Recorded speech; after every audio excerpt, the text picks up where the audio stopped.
3 നിറത്തിലുള്ള പൂക്കൾ നെഞ്ചിൽ ചാർത്തി നമുക്ക് മുമ്പിൽ പ്രത്യക്ഷപ്പെട്ട പരിശുദ്ധ അമ്മ. വെളുത്ത നിറം, ചുവന്ന നിറം, സുവർണ നിറം. ഈ 3 നിറങ്ങൾ 3 കാര്യങ്ങളെ അമ്മ നമുക്ക് മുമ്പിൽ പരിചയപ്പെടുത്തുകയാണ്. വെളുത്തത് പ്രാർത്ഥന, ചുവന്നത് പരിത്യാഗം, സുവർണ നിറം പാപപരിഹാരം. 1947 ഇറ്റലിയിലെ മൊന്തിച്ചിയാരി എന്ന സ്ഥലത്ത് പിയറീന ഗില്ലി എന്ന് പറയുന്ന ഒരു നഴ്സിന്റെ മുമ്പിൽ പ്രത്യക്ഷപ്പെട്ട ഒരു ഭാവമാണ് റോസ മിസ്റ്റിക്ക, അമ്മയുടെ ഭാവം. ഈ അമ്മ ഇവളിലൂടെ ലോകം മുഴുവനും വിളിച്ചു പറയുന്നൊരു കാര്യം എന്ന് പറയുന്നത് നന്നായി പ്രാർത്ഥിക്കണം, നന്നായി പരിത്യാഗം അനുഷ്ഠിക്കണം, നന്നായി പാപപരിഹാരം ചെയ്യണം. ആർക്കു വേണ്ടി? പുരോഹിതർക്കും സന്യസ്തർക്കും വേണ്ടി പ്രാർത്ഥിക്കണമെന്നാണ് പറയുന്നത്. പ്രിയമുള്ളവരെ, എല്ലാ മാസവും 13-ാം തീയതി പ്രത്യേകമായ പ്രാർത്ഥന നടത്തണമെന്ന് അമ്മ ആവശ്യപ്പെടുകയാണ്.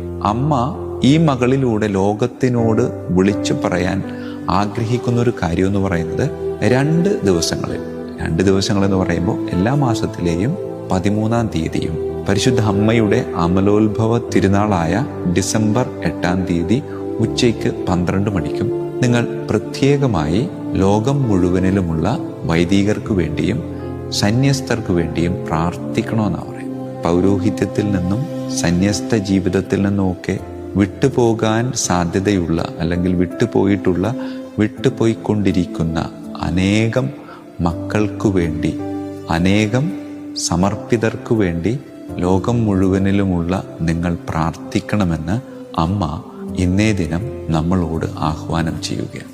വിളിച്ചവനോടുള്ള വിശ്വസ്തത പാലിച്ച് മരണം വരെ ജീവിക്കാനുള്ള കൃപ ഇവർക്ക് നൽകണമേ എന്ന് നമുക്ക് പ്രാർത്ഥിക്കാം. പുരോഹിതർക്കു വേണ്ടി, സമർപ്പിതർക്കു വേണ്ടി പ്രാർത്ഥിക്കുന്ന ഏറ്റവും നല്ല സമയം ഞാൻ വിശ്വസിക്കുന്നത് കുർബാനയുടെ ഇടയിൽ അപ്പവും വീഞ്ഞും ഒരുമിച്ചുയർത്തി ക്രിസ്തുവിലൂടെ, ക്രിസ്തുവിനോടുകൂടെ, ക്രിസ്തുവിൽ തന്നെ എന്ന് വൈദികൻ പ്രാർത്ഥിക്കുമ്പോൾ ആ സമയത്ത് പരിചയമുള്ള എല്ലാവരെയും ഓർത്ത് പ്രാർത്ഥിക്കും.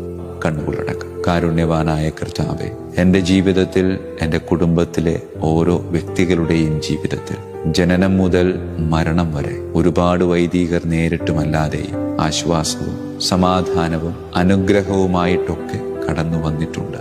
ഇനിയും കടന്നു വരാനുണ്ട്. കാരുണ്യവാനായ കർത്താവെ, ഞാൻ എൻ്റെ ജനനം മുതൽ ഇന്ന് ഈ നിമിഷം വരെ കണ്ടുമുട്ടിയിട്ടുള്ള എല്ലാ വൈദികരെയും അങ്ങയുടെ തിരുഹൃദയത്തോട് ചേർത്ത് വയ്ക്കുക. ആ തിരുഹൃദയത്തിൽ നിന്ന് ഒഴുകിയിറങ്ങുന്ന തിരുരക്തത്തിന്റെ വിശുദ്ധിയാൽ അവർ എന്നും വിശുദ്ധരായി ജീവിക്കാൻ അനുഗ്രഹിക്കണമേ.